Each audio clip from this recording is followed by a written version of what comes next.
Class is now starting. All attendees are in listen-only mode.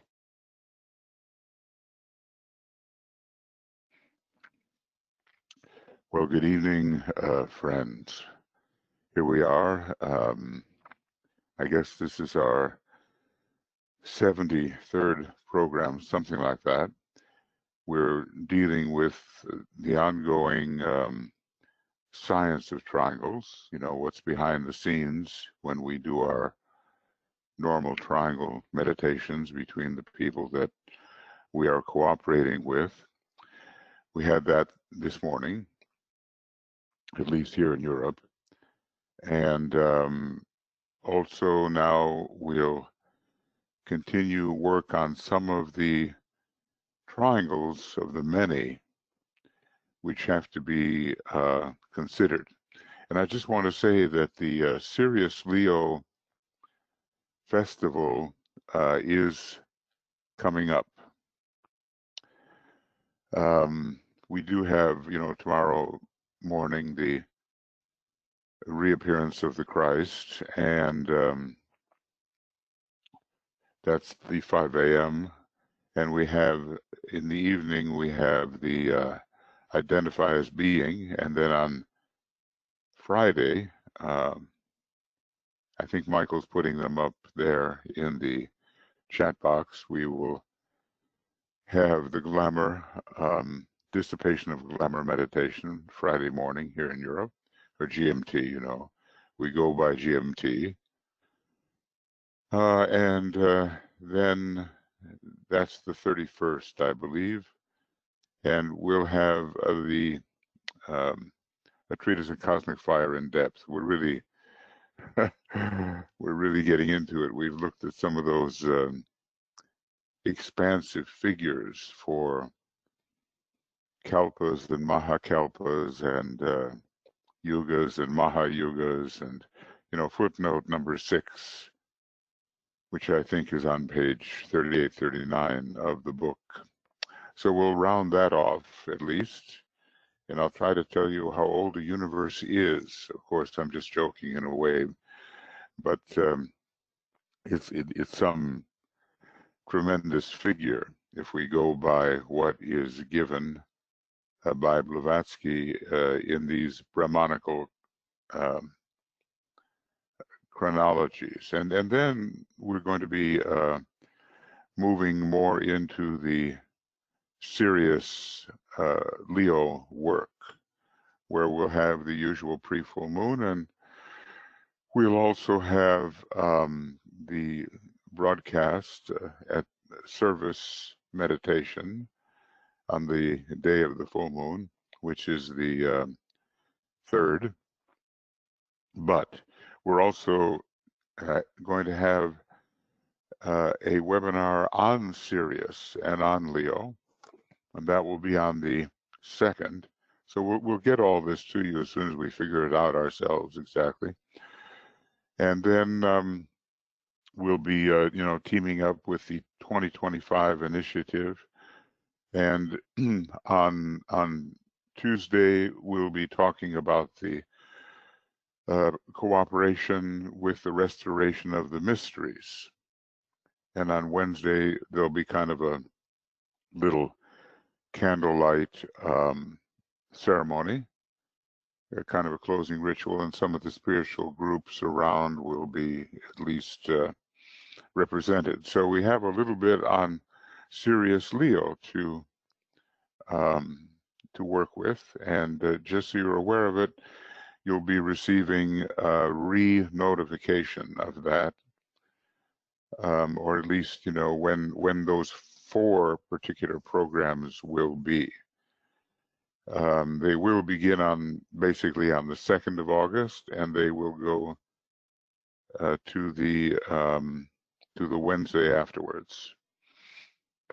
So just be alert, and maybe you can participate in some of the examination of why Sirius is so important at this time, and some of the deeper aspects of Leo, and something about the coming mysteries. It won't be right away, of course. Master R has to be involved, and the Christ will have to have been in the state of reappearance, but we can already begin to think in those terms. So just to alert you to it all, and I just want to say hi to everybody. Over here, on the right-hand side, we have BL and Joe and Michael Stacy helping with all the technical matters. And then I just want to, and I'm going to, and Tuya will be there, I think, also. But I'll just welcome you, and we're waiting for someone to come in. I don't have their name yet, but hi, Anne and Peterson and Anne Parker and Annette and Ario and Brennan and Britta and Catherine, Chris and Christine, Frida, hi, and Frederick, Georgina, Helen, Ishtar, Jan and Joe, Joan and Juhi, Karen, Carrie, Leslie, Lorraine, Miro, and Nadine, Nellie, and Nienka, Risto, Sandra, Siri, it looks like, and Vicky, Winnie, Yvonne, and Zenaidi. So welcome to you all, and we'll get going on our reading. Even though we don't cover a whole lot of pages, but maybe, we get the feeling of what's lying behind the more popular approach to the triangle's work. This is, after all, it's kind of a chapter of 100 pages in which triangles is dealt with in an astrological manner, an array manner. And we're coming up quite soon to the all-important ray triangles, which maybe, some of you have memorized the zodiacal triangles through which the 7 rays are channeled. And it would be a good thing to have those in your mind, and that way when you look at your own horoscope or those of others, you can see maybe a preponderance, maybe the entire triangle is there, maybe 2 out of the 3 are there. So we'll look at that, but not tonight. So we are starting with a new triangle. We've been dealing with a few of the triangles, Leo and Sagittarius and Aquarius, and then I think I've often been talking about Leo, Virgo, and Aquarius, or Leo, Virgo, and Pisces. It should come to the point where if I offer you a triangle, you can understand what aspect of human life the triangle could affect, or what aspect of planetary life the triangle could affect. One very important triangle is, and it does represent the great triangle of the Great Bear, Little Bear, and Pleiades, is Leo for Shambhala, Pisces for Sirius, or the Little Bear, and then Capricorn for the Pleiades. So, we are always interested in knowing how we deal with this triangle called Shambhala, hierarchy, and humanity, and the 3 in this particular case, Leo is connected with Shambhala, and Pisces with hierarchy, which we might expect, but um, also with the little bear in Sirius. And then Capricorn is connected then with the Pleiades. And that has been a very potent triangle behind human development at this time, and may shed some light on the interplay going on, which is not yet completed, the interplay going on between Shambhala hierarchy and humanity. Right now, Shambhala is trying to reach humanity, and hierarchy is trying to reach Shambhala. So finally, in the future, we don't know when, but there will be a complete relationship in that triangle. So meanwhile, DK continues to offer us various triangles that he says out of the many are important. And we've been kind of looking at Leo as a constituent member of some of these triangles. And now he's talking about a triangle of crisis.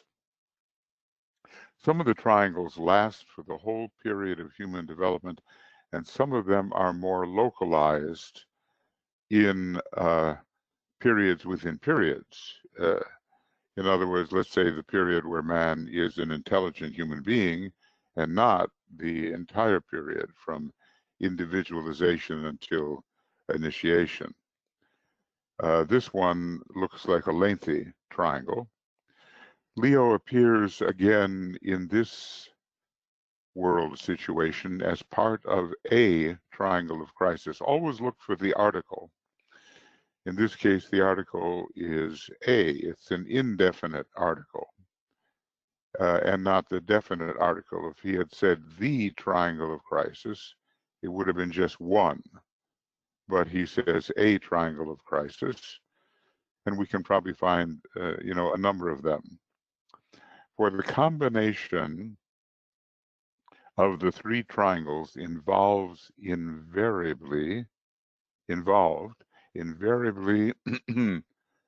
produces crisis. What is a crisis? It's a kind of relationship where a definitive choice has to be made, and on the basis of that choice will be the quality of the outcome. Crisis can be a very good thing because we finally decide for a positive direction. On the other hand, there are wrong choices, and they set us back both individually and they set us back as a humanity. So anyway, these these three. Now, when we're doing this, think of your astrological chart. I'm sure many of you can so think, and people who are involved in the Moria Federation, they do get quite a dose of their own astrology. So in a way, you should be kind of carrying in your mind's eye a picture of your own astrological chart, and also a kind of picture of your ray chart as you are presently hypothesizing it to be. We cannot be definite about these ray charts, because whereas the other group of 70, 80 years ago had Master DK, who is the expert in this science of the rays, he confirmed it for them. Basically, he gave it to them. We don't, at this time, have that kind of dynamic going with him, but we will again. And so, carry your hypothesis with you and try to notice when you work in the world and when you relate and you interact, which rays are operative in those interactions. So you identify the structure of your hypothesis with what you notice about your interactions in the world and your own general process. So anyway, Leo, Libra, and Capricorn, and it says it invariably produces crisis. Leo, when dominating the triangle, now remember, all of these triangles are sometimes called triangles in revolution. And so what it means is that there will be times when the apex, or the highest point, let us call it, in the triangle, is one or the other of the signs. And Leo can be either early or late in this process. So Leo, when dominating the triangle, produced in the past the crisis of individualization. Now, I just want to point out over here on the crises of the soul that the crisis of incarnation, which in a way necessitates individualization, is given to Cancer. So Cancer and Leo are two signs together which are responsible for incarnation, and then maybe a further step where the man, the animal man who is joining or becoming a human, awakens to himself. Sagittarius is also involved. Sagittarius shoots the arrow, which connects the solar angel to the animal man, and Cancer provides for the incarnation, and Leo provides for the awakening later, 3 million years later actually, of the man awakening to himself and somehow realizing that individualization is happening and that he is a distinct individual, even though his consciousness is that of the mass. I hope I'm being somewhat clear. So anyway, Leo here, as described, produces the past crisis of individualization. Now, was that true on the moon chain? We don't know, maybe, because many of the students right now of occultism are of the more advanced type of human being, and they individualized on the moon chain. And was it also true in the previous major solar system, where the constellations of the zodiac, what they are now in those ancient times, and was Leo active? Maybe, we just don't know. Let's just say that there are different times when the triangle is active in different ways. So we had to wake up to the fact that I am, you might say. And that is a little different from the, what does he say, the tiny babe knew it not. When the arrow was shot and the aspect of the solar angel anchored in the mind, and maybe to some extent in the brain, the newly becoming human didn't really realize it. Later, self-realization begins to occur. The first shooting, if you will, took place in Sagittarius around 21 million years ago. And then later, with the coming of the Lords of the Flame and the Kumaras and so forth, 18.5 million years ago, man awoke and realized that he was distinct. Okay, so later it says in human history, when the point of balance was reached. Now, every time you see a word like balance, and I'm not sure that, will this work? No, that's not going to work. I have to get yeah, I have to get one of these little brackets, otherwise, okay. And it's pretty big, actually. Maybe it's too big. So I'll try to shrink the bracket. Okay.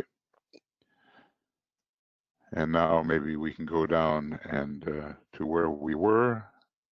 A point of balance was reached. Every time the word balance comes into the picture, look for Libra with the word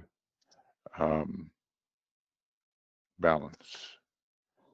And of course, Libra is part of this triangle we're talking about. Later, when a point of balance was reached, Leo was again potent. And why would that be? Well, you know, we're going to be looking at the planet Uranus, I think. HPB pointed out that there came a time when the balance was reached between spirit and matter. And from that time on, the tendency of humanity was towards evolution out of matter and not involution into matter. Well, you know, in a way, if you are a human being already, the turn has been made, and you're no longer on the involutionary path leading to the mineral kingdom, the lowest point, and then the turn is made with the vegetable and animal kingdoms. But there's a part of early man's experience where he's definitely extroverted, and he wants more and more association with matter rather than extrication from matter. He may be on the upward arc in a very large sense, but he's still acting as if he's interested more in matter than on freedom from matter. So Leo was again potent, and this balancing time came, and the tendency of humanity began to turn towards evolution out of matter and not deeper and deeper identification. When it comes to the forces of obstruction, they want to drive the human soul, or the soul in incarnation, deeper and deeper into what is cosmically non-principled matter. In other words, the lower 18 subplanes. They seek to imprison the soul and incarnation in the lower subplanes, which are material and which are not redeemed and which have to do with the unprincipled, dense physical body of the solar logos. When might this have happened, this balancing point? Well, could it have been the 4 of 4? Again, you know, I always recommend Philip Lindsay's Hidden History of Humanity for the deepest non-Blavatsky explanation that I know of. Could this have occurred in the 4th root race, and where the 4th ray was so strong, and in the 4th subsection of that race? And the possibility of initiation was just being introduced as the 5th subrace became more powerful. So humanity, in preparation for that path, was turning toward the path of return, and not so much toward the path of outgoing in a materialistic attitude. And that's when the forces of obstruction began to interfere, because they didn't want humanity to achieve that kind of liberation. So humanity became the world aspirant, at least a certain section of it, and today is called the world disciple. And this is becoming increasingly apparent, and we are trying to become the world initiate of the first degree, which is what the reappearance of the Christ is all about, and the emerging of the second ray soul of our planet. So we will, before long, be the world initiate. The Christ will reappear, and it will signal that humanity has taken the first initiation. At least a significant number of human beings will have taken it, and then as a result of that, we can say humanity took it. So that point of balance, equilibrium was reached, and maybe, that was the time of the Great War that we note as the battle, or we note one particular battle in the war, the Battle of Kurukshetra. And we have quite a lore about the Battle of Kurukshetra. I think there's a film out that's 9 hours long, and is it directed by someone called Peter Brooks? I'm not sure. But it's all about the two sides of the family fighting it, and one side is materialistic and the other side wants to move forward into greater freedom.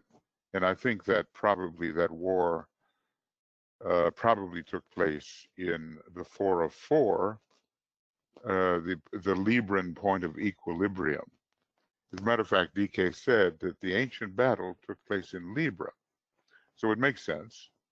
And the present round of that battle, which featured the same leaders, and we called it the Great War of 1914 to 1945, took place in Scorpio. So it's a difference between a Libran battle and a Scorpionic battle, but it is a continuation. So humanity turned toward the path of return when considering this triangle of crisis. Let's just say there was enough victory on the winning side, which was, in a way, the forces of light, that mankind could go forward into the possibility of initiation. But hierarchy still decided to withdraw because humanity needed to stand on its own 2 feet and not be overly dependent on all the gifts that hierarchy had given to a ill comprehending humanity, not too very intelligent, really. Today, now we've moved into the Capricorn phase, and we began to do it back then. Today, Capricorn is producing a third crisis. See, the crisis of individualization, the crisis of the great battle between the forces of light and dark. And now today, a third crisis in the long, long history of mankind, a crisis of initiation. And you can really feel the emphasis that's being put on that at this particular time with the Christ returning. The Buddha has prepared humanity for the path of discipleship, especially accepted discipleship, and now real initiation becomes a possibility for greater numbers. So it all has to do with rejecting the rulership of our personality by the elemental lunar lords. Eventually, we have to rule the whole thing ourselves, and we do that with a Maya Virupa. So, you can tell this is a very long-term triangle, and we're still involved within it. So, what does he say here? The crisis of initiation and the possibility of this crisis proving effective and producing the appearance of a new kingdom of nature on Earth is steadily becoming more and more possible. Now, what would that be? And that would be the kingdom of souls Okay, I'll do it this way. Or the fifth kingdom. And that, people like ourselves who are studying these things, we're just on the borderland there. We're just entering the fifth kingdom, which one, basically can do when the first initiation is passed. It's not so easy to pass the first initiation. Sometimes we just think, oh, everybody's done it, it's not really true. So we are on that borderland of the Hall of Wisdom, opening up finally, completely, the fifth petal of the egoic lotus, and are entering the kingdom of souls of the fifth kingdom. I would like to remind you, he says, of an earlier reference to still another triangle in which Leo is active. Well, okay, so maybe we've had a good look at what it means. A triangle of crisis, long-term triangle, short-term triangles, long-term triangles. And Leo prevailed at first, then Libra moved to the topmost position, and then Capricorn is now moving to the topmost position because initiation is possible. And then will it be Leo again? Because Leo can rule some very high states, even the fifth initiation. So DK says, basically, I would like here to remind you of an earlier reference to still another triangle in which Leo is active.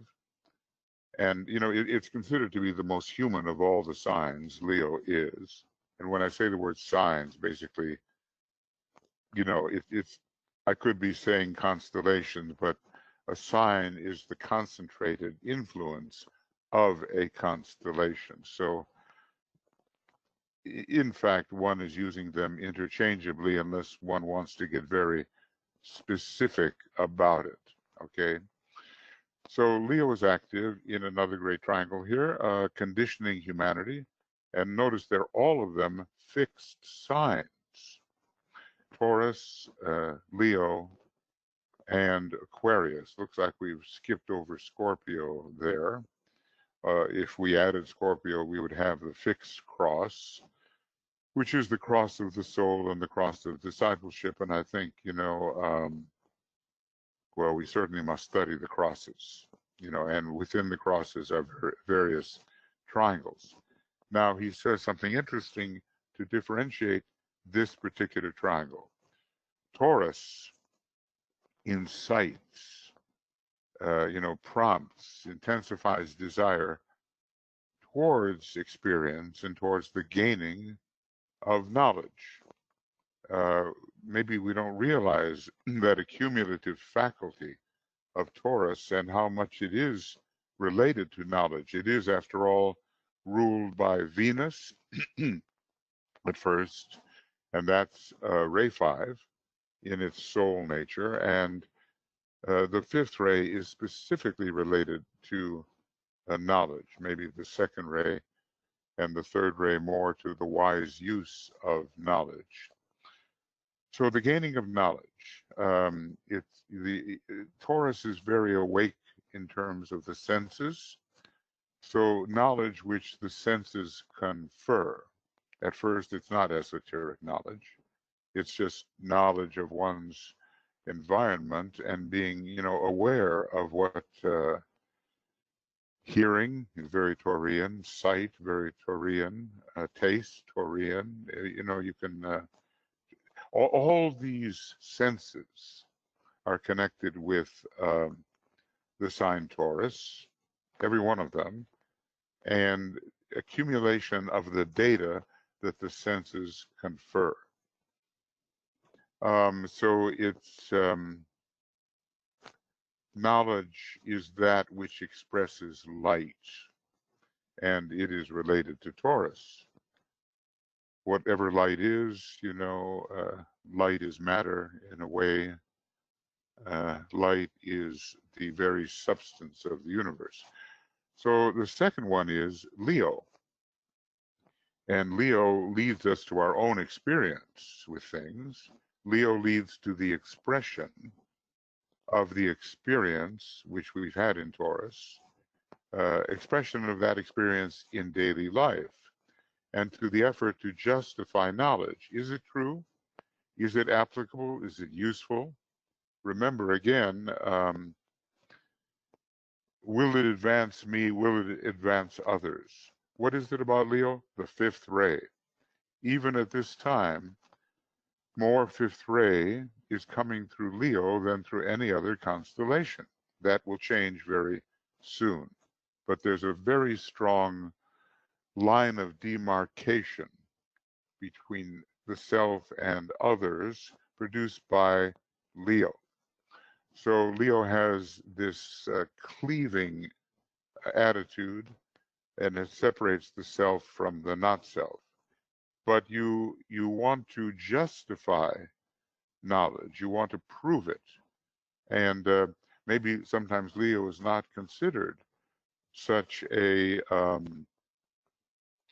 scientific sign, but it can be. And I've seen the horoscopes of many who have this strong Leo using the fifth ray connected with it. So the justification, accumulation of knowledge under Taurus, and the justification, the application, the testing of knowledge under Leo. You really only want that which will help you move forward. And hence, of course, the ambition of Leo. And then Aquarius is the third point in this other triangle. And I'll tell you what I'm going to do. I'm going to just make this bigger, because it's the triangle that we're working with, and we want to be able to see it. Aquarius takes that experience of Taurus and the knowledge gained thereby, which is justified and proven to be of value to the self. You justify it in your own efforts in the world. And Aquarius turns it into conscious use in the service of the group. Okay, so Aquarius is the server in this respect, turning the accumulated knowledge which has been justified, proven of value, into the service of the group. And that's the age we are entering. And with regard to this triangle, it may be Leo that's on the top right now, but it's about to have its own revolution again. We call them triangles in revolution. And what you will have now is Aquarius on top. More of the fifth ray will come through Aquarius than even Leo.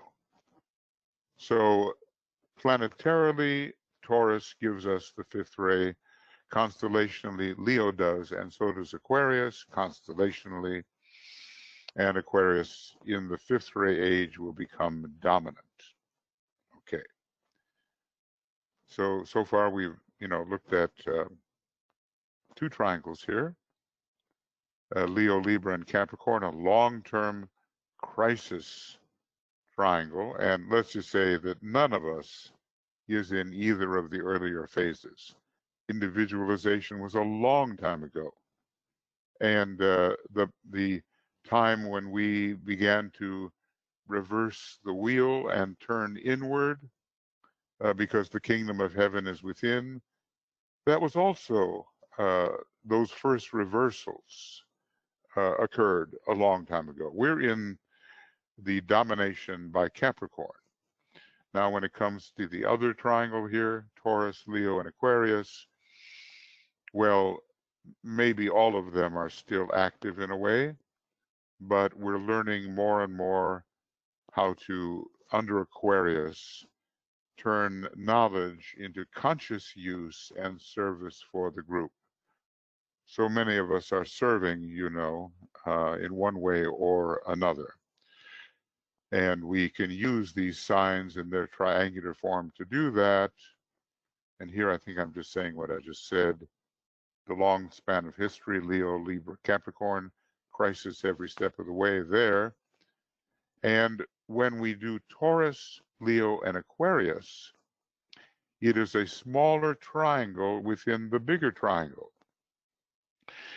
because it is active from the time man becomes mentally interested in things. If we accumulate knowledge, it doesn't show mental polarization, but at least mental interest. And so it much time needs have elapsed before we're using the Taurus, Leo, Aquarius triangle with its strong fifth ray influence in each case, in the way DK says. So what do I say here? That Leo is knowledge put to use for the self and its elevation, and it's proven to be of value. And Aquarius turns that around and uses knowledge for the welfare of the group. Now, this does not mean that later Leo does not become group oriented. As a matter of fact, you know, I use a little formula that I might call like this. It goes I, we, I. And I think you can figure out what that means. It all starts with selfishness and the selfish use of knowledge. It diversifies into the we of Aquarius, which is the sign of decentralization. And then it goes back to oneness. I am that I am, or I am that and that am I. So the we is transformed into an I again, but a much greater I. I think we understand that.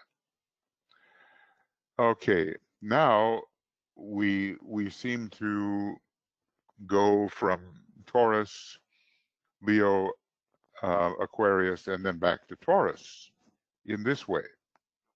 Taurus, in the final stage of development, demonstrates as the illumined consciousness. And notice here the word final, not earlier.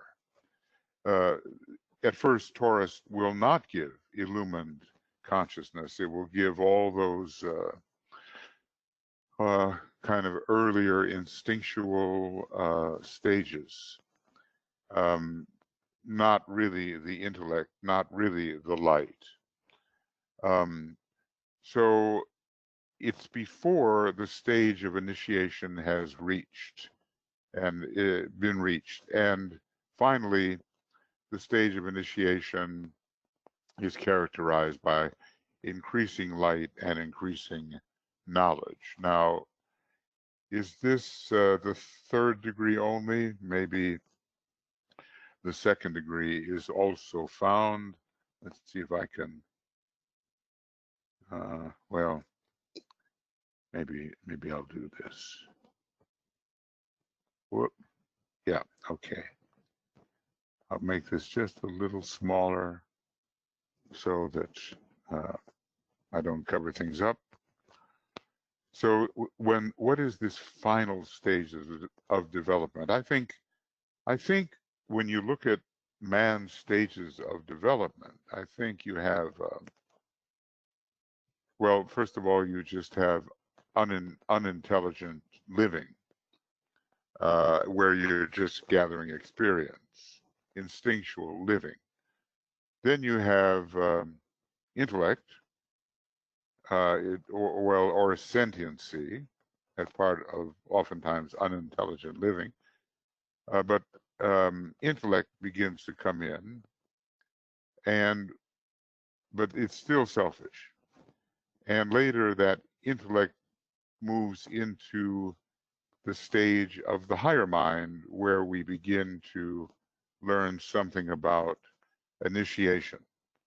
So in a way, we go from instinct to intellect to the path of probation, and then to the path of probationary initiation, where Taurus can be active, and finally into the path of initiation itself, where a great blinding light can be signified by Taurus, the light of Shambhala. So all we know here is that we're talking about a final stage of development. And I tend to say that at least the third degree is involved here. And I'm asking, can a disciple of the Pleiades, can one be a disciple of the Pleiades at the fifth initiation? That's one of those, speculative things. We can be a disciple of Sirius before that, and then there comes a time when we also start to become disciples of one of the ones about whom naught may be said. Illumination just doesn't stop, and Taurus keeps going. The object of illumination in Taurus for us, and it'll start the triangle going in a new way maybe, has to do with I see the greatest light, or the unfettered enlightenment of Shambhala, and it happens at the Wesak festival when Shambhala is involved in this great and blinding light. So, but we can also reach a type of Taurian illumination at the second degree, because what we have here, we know how important Taurus is in helping the astral body to become clear and devoid of glamour. And what characterizes the second initiation is the illumined mind and spiritual intelligence. And what's really interesting, I just thought of it, is that the throat center is involved. So, we're continuing that movement of the sacral center to the creative throat center, and the throat is ruled by Taurus. So yes, Taurus is also involved in the path of probationary initiation.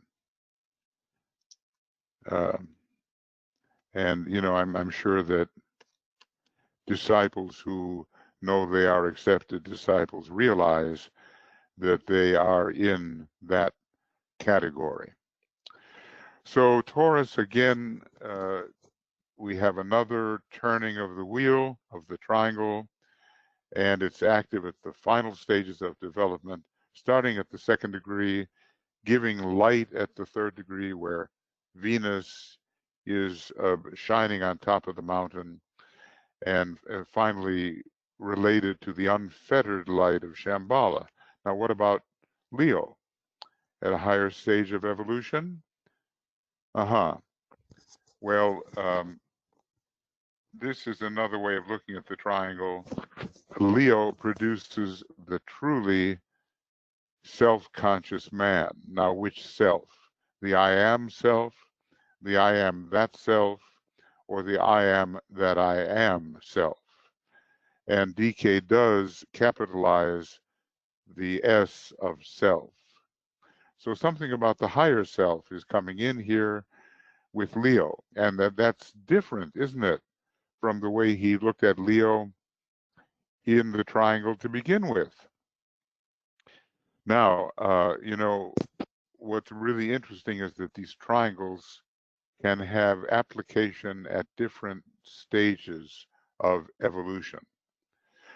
So at first, Leo can have everything to do with the selfish use of knowledge, but later it produces consciousness of the soul. And then Aquarius, which is often found in the third, fourth, and fifth initiation. That doesn't mean it can't occur in the second. It has a way of occurring in the second, but the third, fourth, and fifth, it is the sign under which or in which a person can take the third, fourth, or fifth initiation. Aquarius is that, and those are the initiations having to do with spirit, not just the man of soul, but the man of spirit. Aquarius is the man of spirit, of life, and of consecration to the divine expression of service. And the word divine, remember, can be different from the word spiritual, because divine has to do with the higher two subplanes and with the monad. So universality is expressed here, and Aquarius becomes related to omnipresence and omniscience. So this triangle, therefore, which is Taurus, Leo, and Aquarius, is not just about knowledge.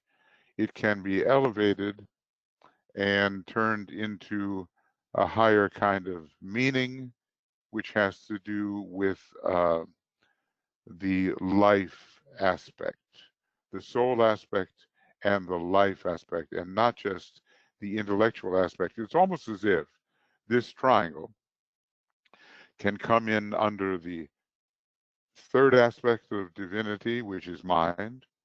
It can come in under the second aspect of divinity, which is soul and love. And it can finally come in under the first aspect of divinity, which is the spirit. So we understand now a little bit how the law of mutation is working. It's not just one thing assigned in one place with no flexibility. It's something more, and we have to figure out where it's being applied. Okay, so from the disciplic application through the initiatory application through the high initiatory application, the triangle of Taurus, Leo, maybe I'll do it this way, Taurus, Leo, Aquarius has a disciplic application, a preliminary initiatory application, and a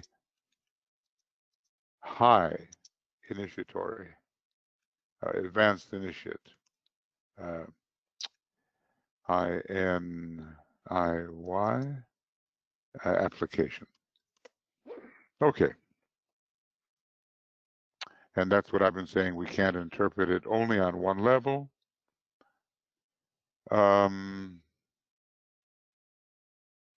Yeah, well, you know, I'll give you this document, or maybe it's already accessible, but I'm filling in more and more as we go along.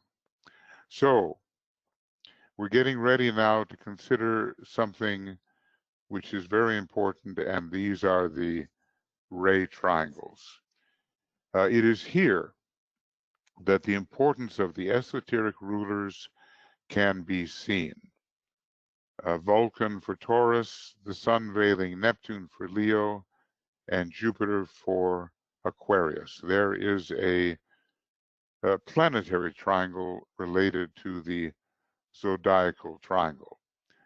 These triangles, composed of 3 constellations, are, according to cyclic law, dominated at any one time by one of the 3. Now, this is DK talking, even though he's in purple.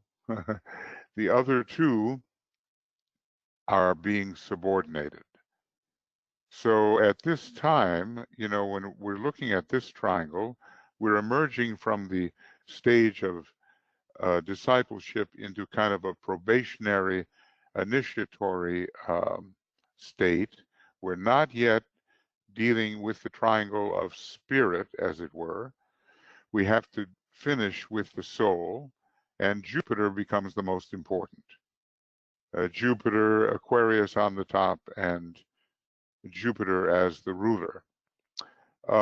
These triangles, says the Tibetan, are called in the archives of the lodge triangles in revolution. At one time, one of the three constellations will be the controlling factor. At another time, another will swing into effectiveness, and later a third.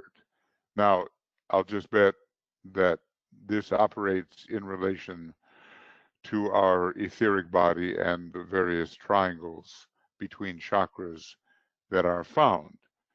Let's just say that with various triangles, chakra triangles, there is a third aspect phase, a second aspect phase, and a first aspect phase. In other words, related to the personality, third aspect, related to the soul, second aspect, and related to the monad, first aspect. And, if you go to Cosmic Fire, page 170, 169, 170 in there, it'll show you different triangles that may be in revolution, chakric triangles within our system. Each of these, I guess it's constellations, in turn pours its force through its esoteric ruler. And the other two energies become of secondary importance. Let's suppose we're at a stage when Taurus is the highest in power. Then Vulcan is the major planet, and the other two planets are secondary, namely the sun-veiling Neptune and Jupiter in relation to Aquarius. And so it would go, we're into a period now when Aquarius is very important, so Jupiter is the main planet, and the Venus Vulcan of Taurus is secondary, and the Neptune veiled by the sun in Leo is secondary. So really, everything is hierarchicalized. Everything is prioritized in the arrangement of esoteric energies.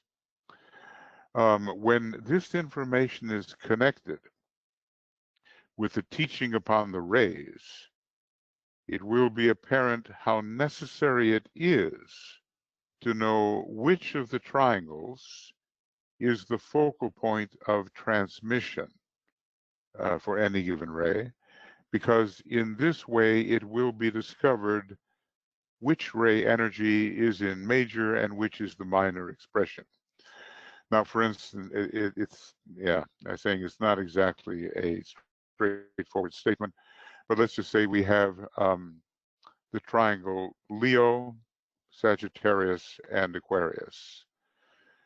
They, all of them, are distributors of the fifth ray. But right now, it's Leo that gives you the majority of the fifth ray, and very soon the revolution will take place and Aquarius will give you the majority. So Jupiter will become more important than, let us say, the Sun, Leo, Neptune. Okay, and he later, he gives us this, I think on page 490 somewhere. He's, or around there in this book, he's going to tell us which is the most important sign in any ray triangle. We're going to get into the ray triangles, but not today. Are there less potent triangles in the present time? Yes, there are, which, because of their relative lack of potency, will show that the ray passing through them is not in major expression. If the members of the triangle are prominent, or not especially so, then the ray energy working through that triangle will be in either major or minor expression. And we can determine in any ray triangle which constellation is in the triangle brings the ray through in major or minor expression. Like right now, there's a second ray triangle which goes Gemini, Virgo, Pisces. Well, right now it's Virgo that is bringing through the major second ray as far as man is concerned. And both Gemini and Pisces are minor, but in a different way, Pisces is extremely potent as a cosmic decanate, giving the second ray. So maybe it's the most potent, actually, of all those signs. Okay, I think that's enough right now. I think so. And then we're going to get into these ray triangles, hopefully the next time. There's plenty of information here, and basically it's all about the development of pure reason. You see, because when we have pure reason, which is an aspect of the intuition, then we're going to see how all of these many different energies are related. And one of the key organizing principles today is the triangular principle of organization. I mean, we can also look at crosses, we can look at stars, there's lots of other principles of organization, but the triangle is a major, major one. So now I'll go down to where I kind of concluded, lest we get overwhelmed here, and here it is. And we ended number 73, and we began at 487, and this is the 29th of July. And I think we went to 488, basically, just one page, something like that. Yes, 488 is correct. Okay, thank you. And then we'll pick this up with Science of Triangles, number 74, and that will be, next time it'll be a morning in Europe, and it'll be AM GMT presentation. So, basically we looked at two triangles particularly. We looked at the long-term triangle of crisis, Leo, Libra, and Capricorn. And then we looked at a kind of triangle that you could slot into various places over that long period. We looked at Taurus, Leo, Aquarius, and you can look at that triangle in relation to the third aspect, to the second aspect, which is what we're trying to do now, and eventually in relation to the spirit aspect, which is the first aspect. The main thing is to be able to look at your chart, and if you are able to identify certain zodiacal or planetary triangles, to get a sense of what they are really doing in your life. And each one of us could study our charts from that point of view, from the triangular point of view. And maybe we would find one of these triangles that DK says is important. We're certainly going to find our sun, moon, and rising sign, not in that order. It should be moon, sun, rising sign. And we're also going to find our sun, rising, and point opposite the sun. It will be active for everyone, but it won't mean the same thing because not everybody is operating with the monad as a possibility of influence. As a matter of fact, I think very few of us will be operating at that spirit level. But as far as the point opposite the sun sign, it can be used as a balancing point. And many of our relationships have to be balanced by searching out the opposite of what our normal personality inclinations may be. Okay. Okay. So now, do you have any thoughts or questions about this? And or failing that, anything in occultism per se? See, what we're doing is we're studying one major triangle after another, and we're trying to see how these major triangles underlie the Earth process, but more especially the process for the evolution of humanity at different phases. And remember, no one constellation or sign means only one thing. It can mean many things depending upon the point in evolution to which it is applied. Okay, is there anything?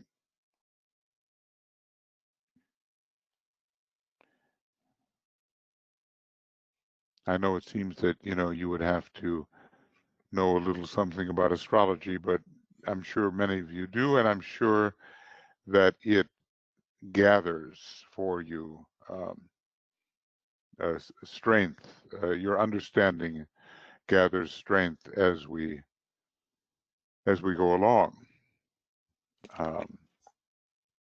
Michael. Yeah. While those are gathering their thoughts, Christine has raised her hand, and then there's things in the question box. Okay, good. Okay, so Christine, you can speak then. If Michael, if you take care of that. Yeah, let's see, Christine. Christine, you're self-muted. Yeah, that's okay. There you go. Yes, go ahead, please. We can hear you. Hello.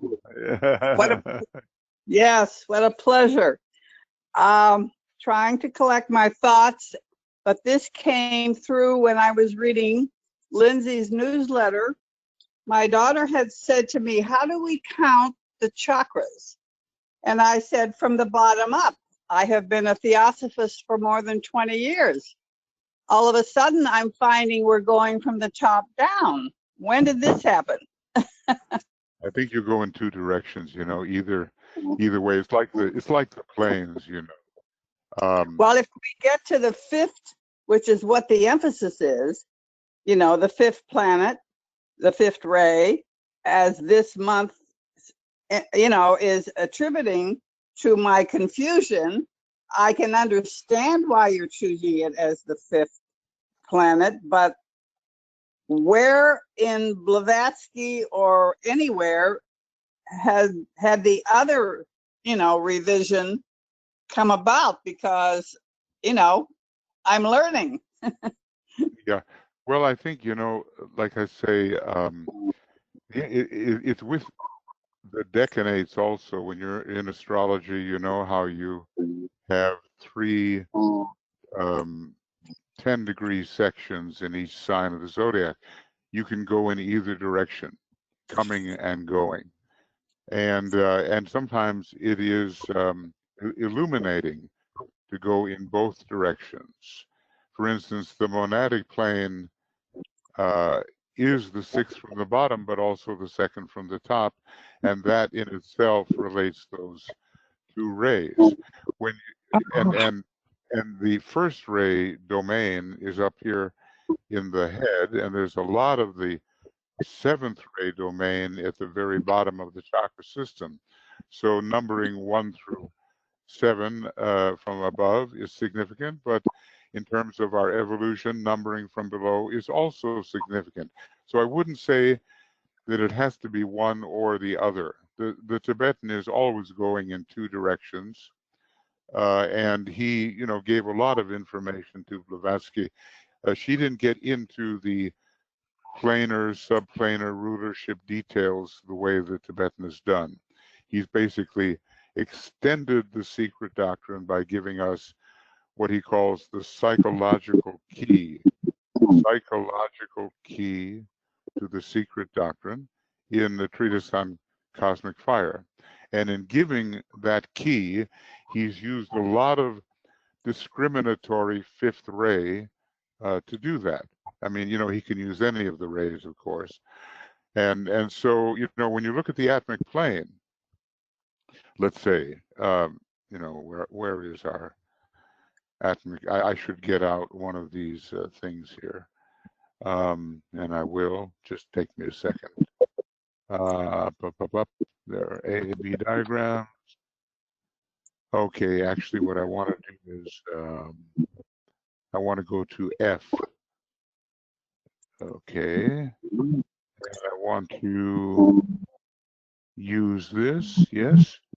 Okay, and now I want to do this, the following. There's some kind of interesting sound occurring in the background here. I'm not sure what it is. But anyway, when you look at the atmic plane, it has a combination of third and fifth ray activity. If we count from below, we have plane number 5, and 5 is the number of Brahma, and it's the first plane of Brahma. So not only that, but ray 1 is involved because it's the first plane of Brahma. And if we count down from the logoic monadic atmic plane, it ends up being the third plane, which Brahma is the third aspect, and Saturn is the ruler. So, like I say, there's relativity here, and there is a law of mutation where, depending on the context that we're working in, any given factor means something different in a different context. And I would just suggest you think that way, not as if we, dealing with the chakras, can see it only one way. We can see it several ways. And DK is really good at that, giving us different perspectives.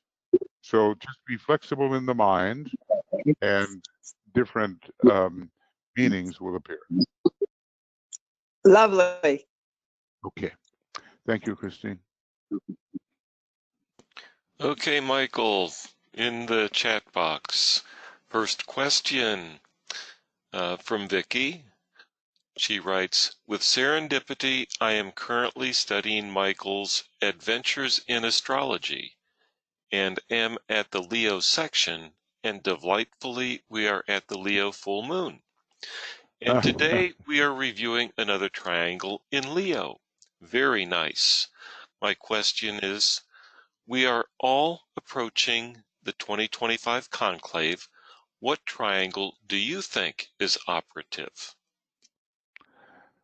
Oh, goodness. You know, first of all, the foundational triangle of Shambhala, hierarchy, humanity, which is a general triangle which has to be completed over time, is definitely operative. Under the will of Shambhala, hierarchy will do certain things with respect to humanity.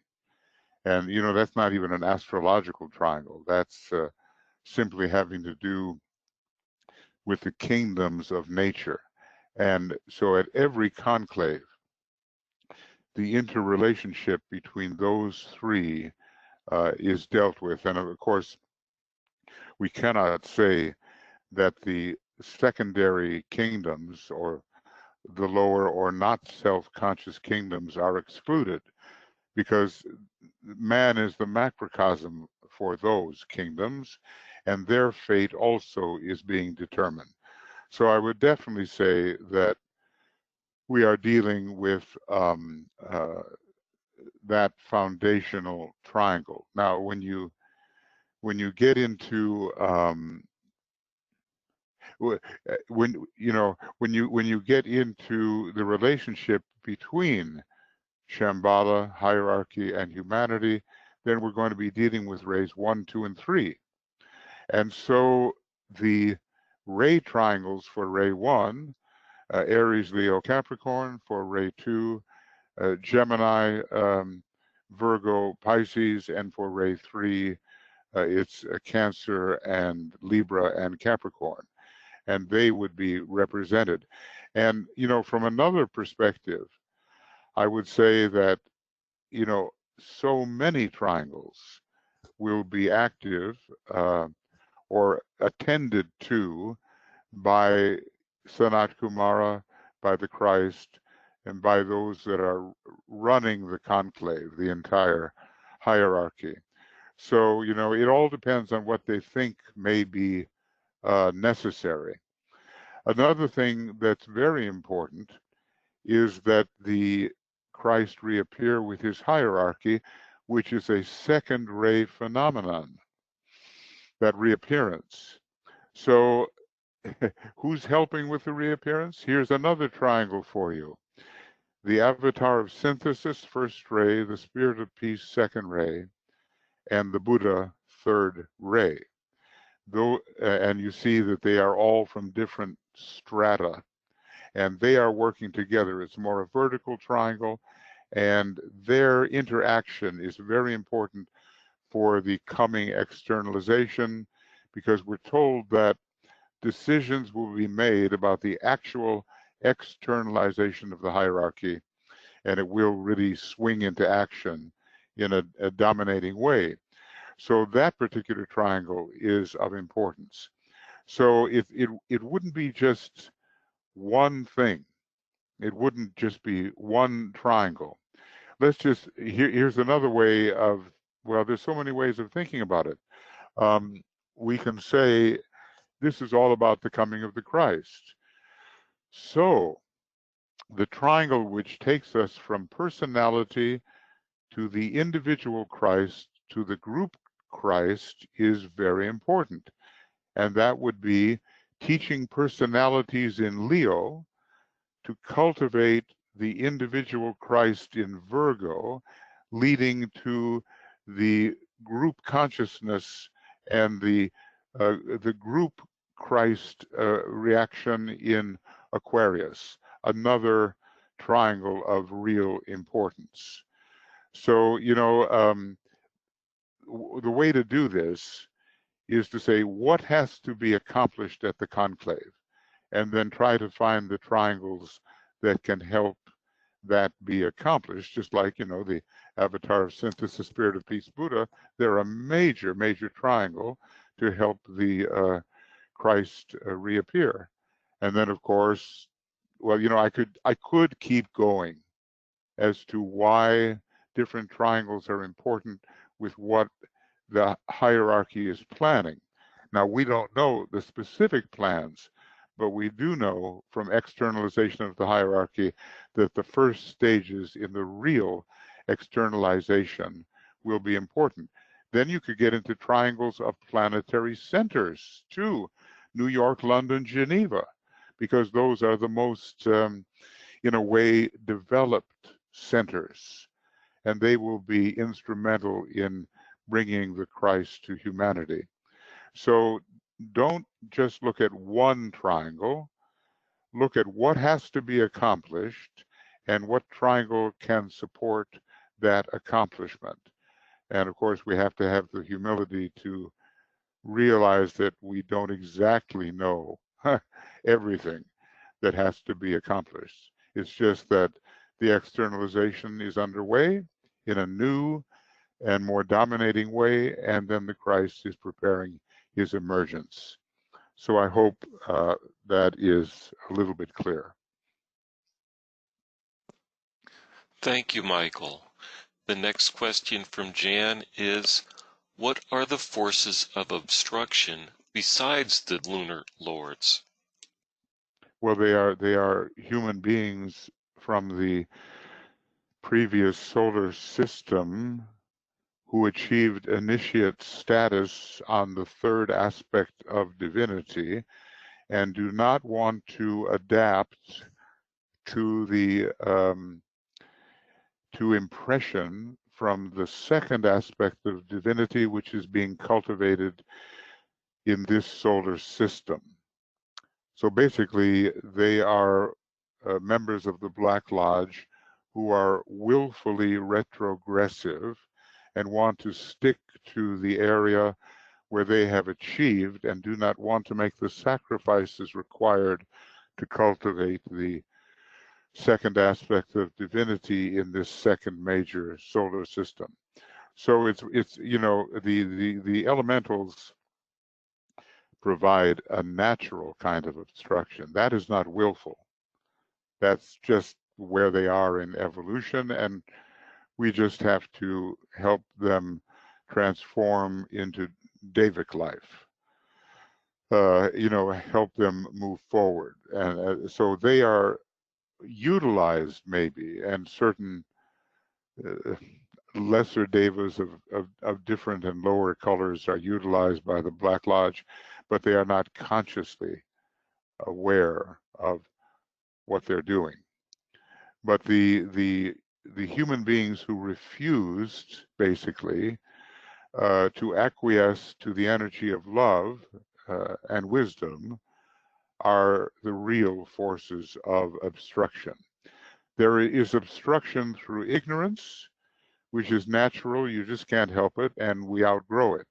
And then there is willful obstruction, where certain very intelligent types try to thwart and stop the intended development of humanity and other kingdoms.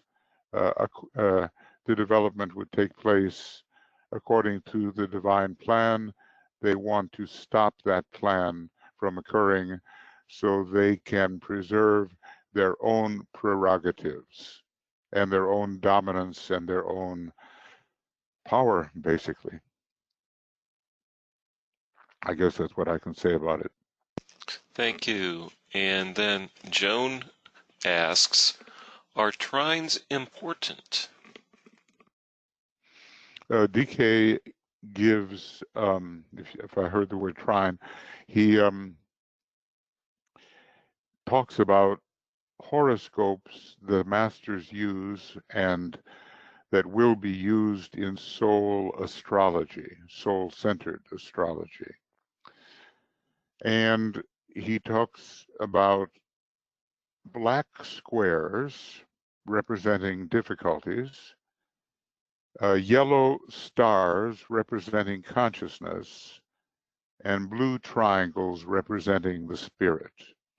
So from a certain point of view, if you have a grand trine, and mostly the members of the trine will be in the fire, earth, air, or water signs.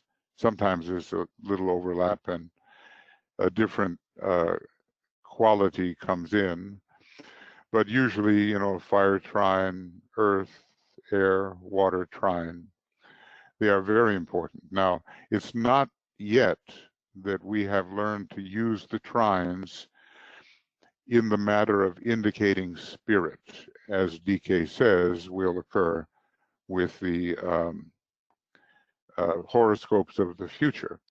But we can look at the trine in a more human way, that it represents rapid and unobstructed action, you know, for better or for worse, and that it shows us the areas that we can count on in our life without having to labor to adjust them. Now, when we have the hard aspects based on squares, oppositions, and sometimes conjunctions, we have to really labor at bringing the factors involved into a non-interfering relationship. Generally, with a trine, we do not have interfering relationships because the circulation is facilitated. Of course, if you have in a trine planets that are difficult naturally with each other, there may be some adjustment required. For instance, if in a trine, you know, you would have, let's say, there would be a time when you would have this, you would have Pluto, Saturn, and Venus in a trine. And those particular planets can be harsh with each other and may require a lot of attention as to how to bring the flow between them into operation, even though the signs in which they are found are of the same element and promote the flow. So there are some planets that work easily together, whatever their aspect may be, and some planets that work with difficulty with each other, whatever their aspects may be. So in conclusion, yes, the trines are important, and they represent a very high spiritual state as well as a state of relative ease, generally, and speed, and the lack of necessity to pay too much attention to them because they work for you, you know, whereas the squares and oppositions definitely do not. You've got to give real attention to them. Okay. Ario's hand is raised, and Ario, you're self-muted. Yeah. Okay, then I would like to ask one detail about this esoteric UN work, because many of the participants now, they are also doing that work. Yeah. In that, let's see how we can get into it. Yeah. Invocation, it is requested to visualize the Christ avatar of love as the ruler in the heart of your country, or in the heart of the country. Then how can it be as the ruler, or should it be then more as advisor, or because no. humanity has anyway free will? Yeah, no. I mean, he is the he's more than the advisor. He sets the law of love going, and when we want, it's very simple in a way, Ario. If we want love to rule in every one of those countries, we choose the foremost authority of love on the planet. So he rules the second aspect of divinity. He's not dominating every little person. That's not what that's all about. It's just that he rules the appearance of the love wisdom energy in a country, and he actually determines the manner in which it will appear and how much of it will appear, because you can overdo it as well. So it has nothing to do with the taking free will from anybody. A ruler can, in fact, promote free will, and the Christ does that because he is subject to the Syrian law of freedom. You know, Sirius is coming up now, and the law of freedom is found there, and none of the members of the hierarchy can impose their will upon any of their students. So the idea of ruler, he sets the rules by which you can achieve. There's the difference between a rule and a law, and DK goes into that in the rays and initiations. Rules are what has worked in the past, and you can follow them or not, and someone is setting the example. In this case, he sets the example. But it is not permitted to him or any other member of the hierarchy to demand, command, insist, or force a particular way upon anyone or any group. So it all depends on how we determine what is the meaning of the word ruler. Yeah, okay, thank you. It is. It clarify. I think it should clarify it a bit. It's not. Yeah, it is clear. Yeah. Okay, good. Nice to see you again. Okay, and Yvonne asks, are all the Black Lodge of initiate status? Yes. On their own levels and on their own method of initiation, that he doesn't, they're not on the Syrian line, they're on the line of Mahat, but they can be very, very high initiates and extremely powerful. And if you're on the left-hand path and sort of, you know, inclined towards the Black Lodge, you don't have to be an initiate of any particular status. Usually that is decided around the second degree. And when the, after the second degree, there are these temptations in the desert, as they are called. And of course, they were different for the Christ and Jesus than they are for us, but we all face the world, the flesh, and the devil. And if we give in to our dweller, then we start our progress on the left-hand path, but we can be stopped before we reach the Black Lodge. And that, DK basically says, you see how very successful the work of the hierarchy has been, spiritual hierarchy, because so few have actually entered the Black Lodge. They may have been inclined in that direction, but they are corrected, I suppose, through much suffering. So by the time you get there, you are an initiate of a fairly high degree, and at least along that line. Now, the thing is, the Black Lodge members came from the previous solar system. Not everybody on the left-hand path came from the previous solar system. There are many selfish people that have come from the moon chain, or maybe even some from our present Earth globe and Earth chain and scheme. And they are not necessarily high initiates along the negative system, but they have selfish inclinations. And if they keep on deciding in the direction of selfishness, they could reach the Black Lodge, but so few do. And the DK talks about how really amazingly successful the work of the hierarchy has been to stop that. But those that come from the previous solar system are extremely intelligent, and they are willfully against the plan of the planetary logos, and willfully against the plan of the solar logos, who does manage to use them somehow, however, to turn evil into good.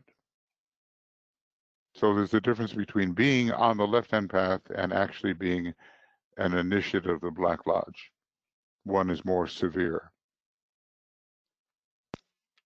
Thank you. And Vicky writes, beautiful answer. Thank you, Michael, and has a second question. Disciples dedicate themselves to the plan. Why was it so surprising to me to read in AAB that the plan is energy?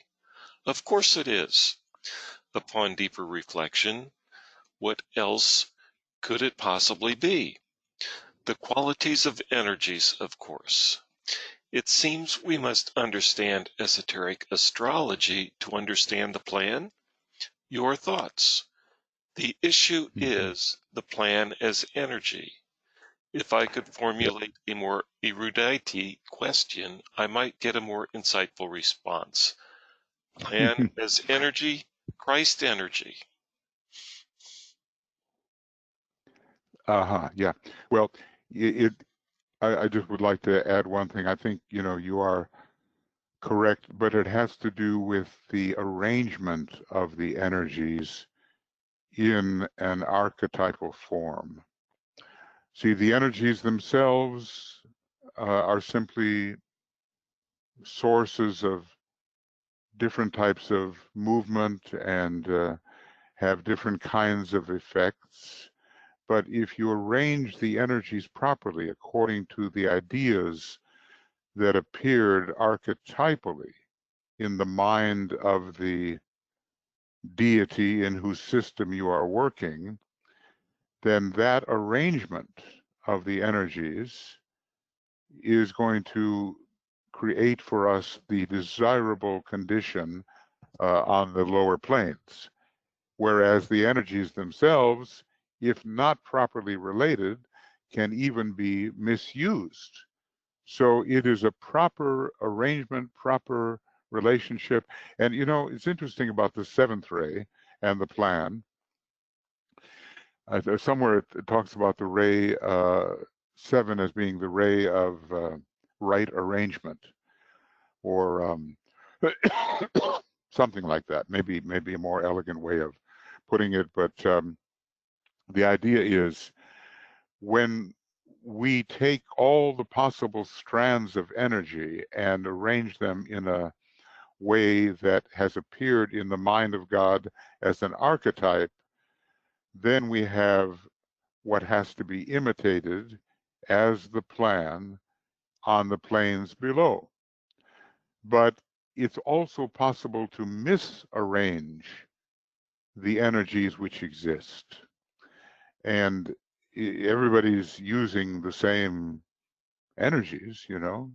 Maybe there are some negative, extremely negative types, but generally energy is neutral. And the quality, good or evil, comes in the arrangement of it and the appropriation of energies on a high or low level. Are they used for liberation or are they used for confinement? So I would just want to say that the factor of the right arrangement of energies according to archetypal purpose, the archetypal scheme of things as conceived by the great deity, that's what makes the plan. And then adherence, you know, blending your own energy with those particularly rightly arranged energies makes you an agent for the successful manifestation of the plan. So, you know, DK is really big on the idea that energy is energy, but it depends on the type of form that it impacts. And if the form itself has kind of a questionable arrangement due to lives and lives of selfishness, even energies that have a tremendous potential for good can be misused. So we have to study what we are as a form. We have to study what is the archetypal arrangement of energies, and we have to study how to break out that purpose in time and space, so that at the right time in the right space, a movement occurs which will eventually fulfill the entire archetype, the entire arrangement, which contains in the eternal now the past, present, and future. So arrangement is a big deal, is what I'm trying to say, and not only the energy itself. It kind of brings to mind the universal law of harmony, which can be sensed a little bit down vertically through the different planes of consciousness. Yeah, that's right. And here's the thing about harmony, at least as I understand it. I look at two worlds, you know, in the sense of Greek philosophy, the world of being and the world of becoming. The world of being is archetypal and comes straight out of the mind of whatever creator it is. The world of becoming is a conditioned world and can be in all kinds of shape, which is not necessarily aligned with the forms, the big capital F forms in the world of being. And when there is a true congruence or alignment in the world of becoming with the archetypal forms in the world of being, then you have the harmony you are looking for. And it works out for all of us too, just as little people, you know. Are we in our personality lives and our conditions aligned with what the soul intends for the life? Or even more deeply, and finally, are we aligned with the sacred monadic purpose, which has to be objectified on planes below? So, you know, there is congruence, which is identicality of quality, and then there is harmony, which is what can I call it? It's not identical, but at least it is resonant without dissonance to the archetype. One of those two things we have to produce in the lower worlds. And that's what all of our labor is about, you know. And that's a musical process, really. If you know how musicians are and how they carefully listen to each other and they tune up so that we don't have the kind of frequencies that are registered in the ear as discords. It's the same thing. We have to have a kind of consciousness which recognizes dissonance and discord, and a consciousness which recognizes I mean, I shouldn't have said resonance earlier.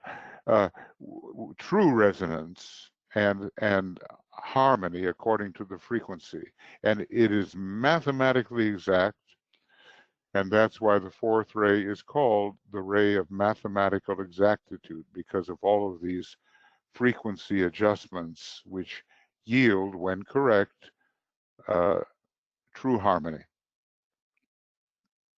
Thank you, Michael.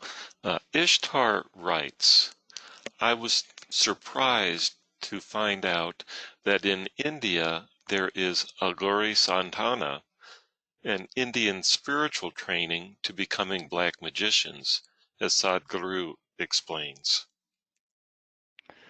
Well, and in Tibet too, you know,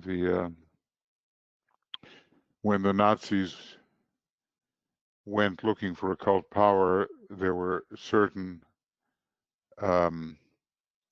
individuals they sought out in Tibet, and it wasn't the spiritual hierarchy as we know it. It was more what's called the six leaders in the East. And maybe they were connected with the Bon, as it's called, and the ancient religion in Tibet, and not with the Buddhistic transformation, which eventually began to direct Tibetan Buddhism. So it's just a question of how you use energy, whether for selfish purposes, which is a great limitation of vision. DK calls the Black Lodge members brothers of unique blindness.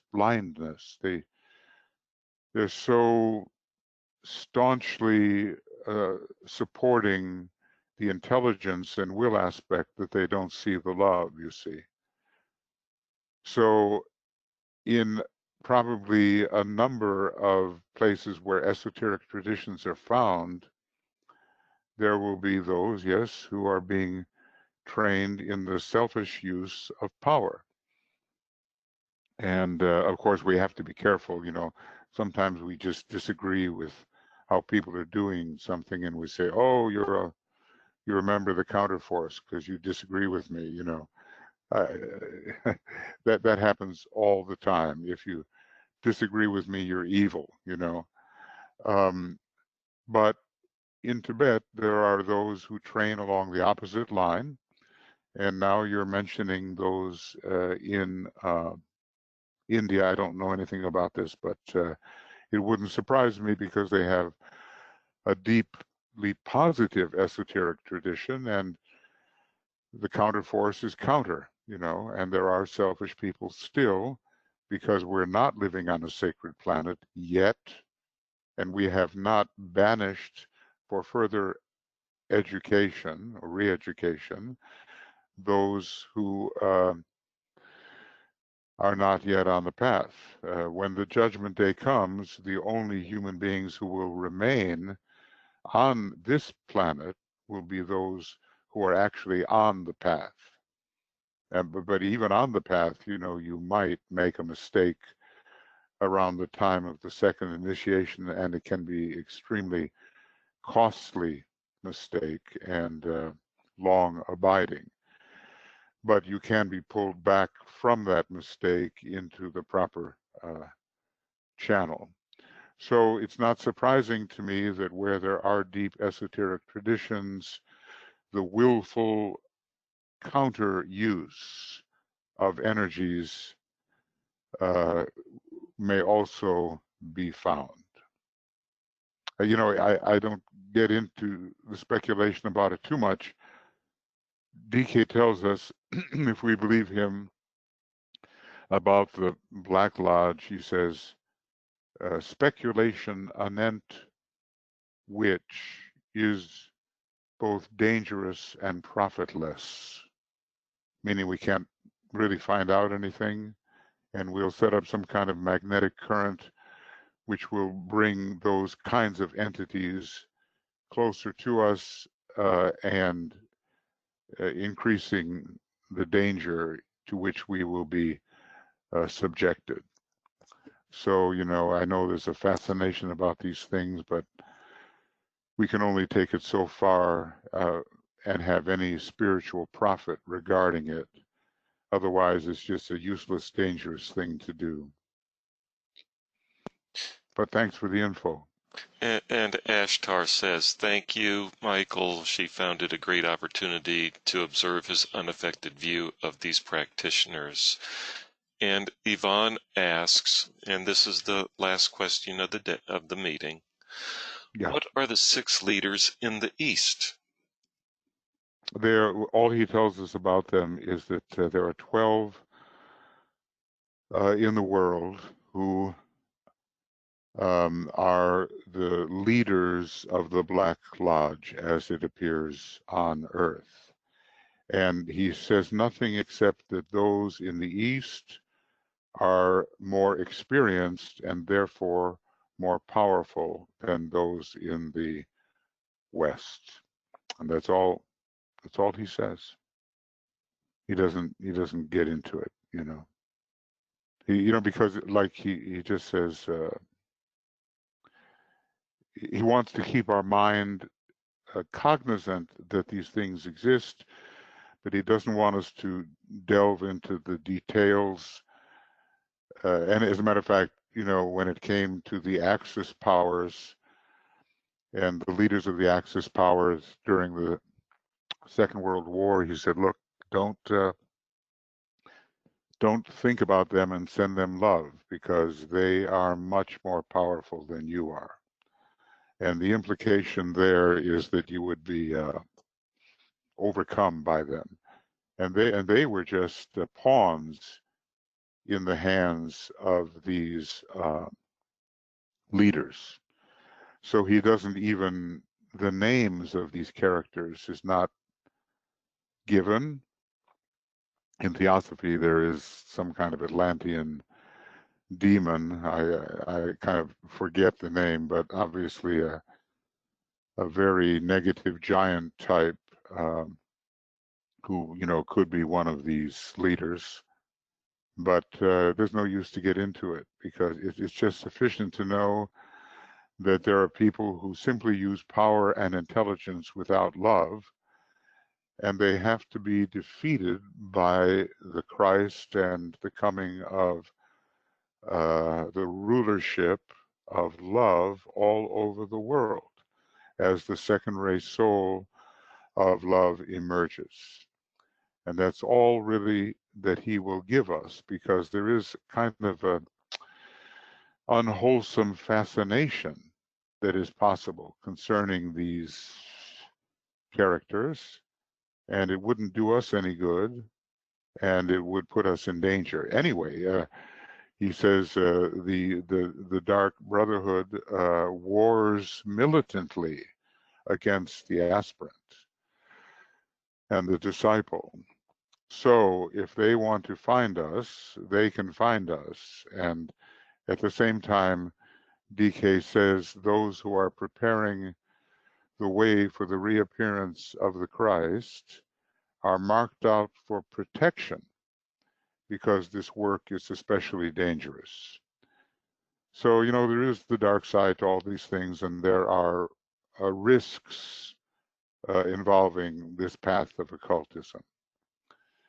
And I think, you know, there's so much to learn along the positive side that other than just being aware that these obstructive energies exist and are showing up just in human selfishness, other than being aware of that and defeating the selfishness through love and harmony, there's not too much more we should be doing with respect to the Black Lodge.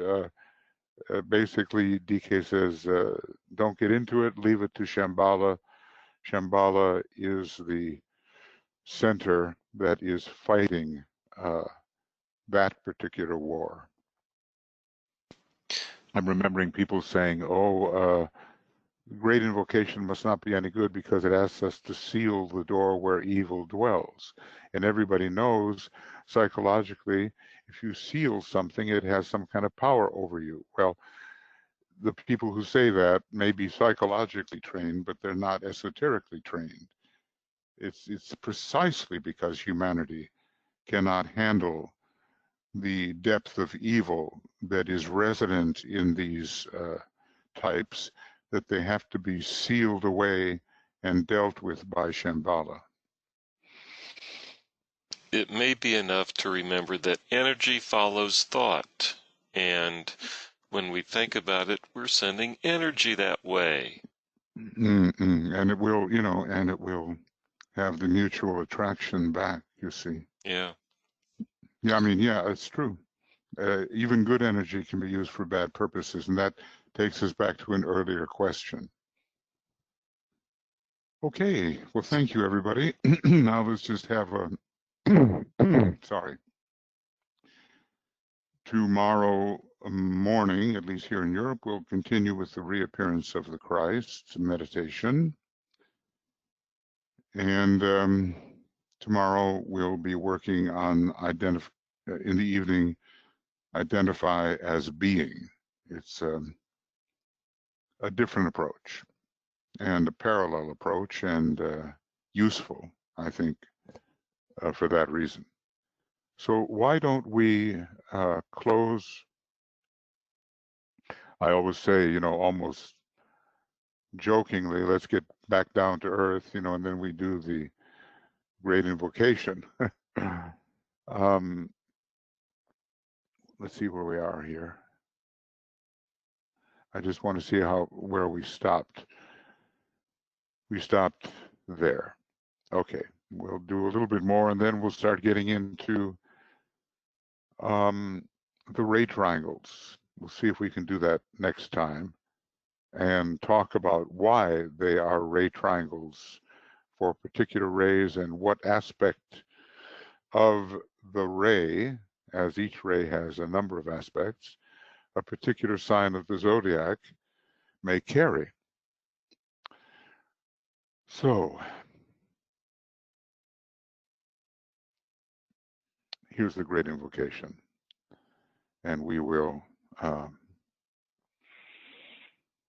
say that together.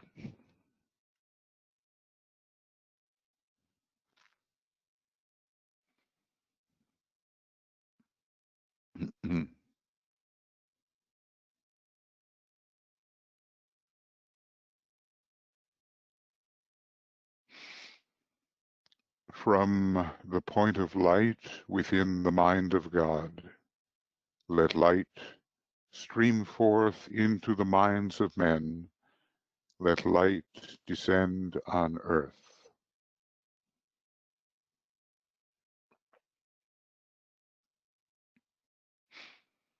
From the point of love within the heart of God, let love stream forth into the hearts of men. May Christ return to earth.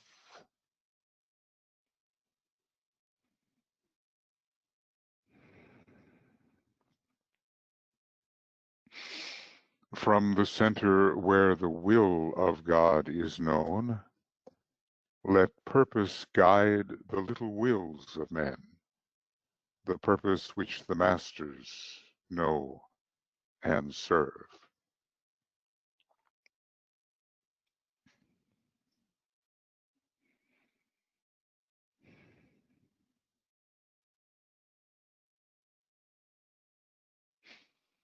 From the center which we call the race of men, let the plan of love and light work out, and may it seal the door where evil dwells.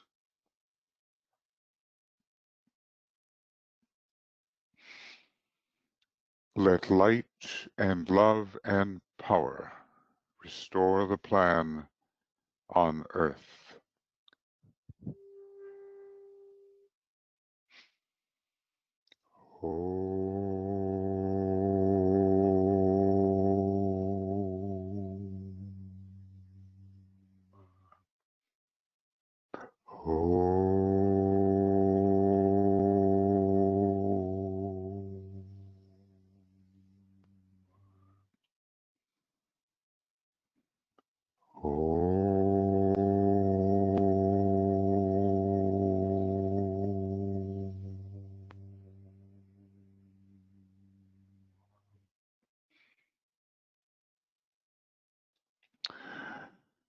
Okay, thank you everyone, and we're preparing for all the serious Leo activities coming up, and we'll be letting you, we'll confirm with you the times and the links on all of those things. And then maybe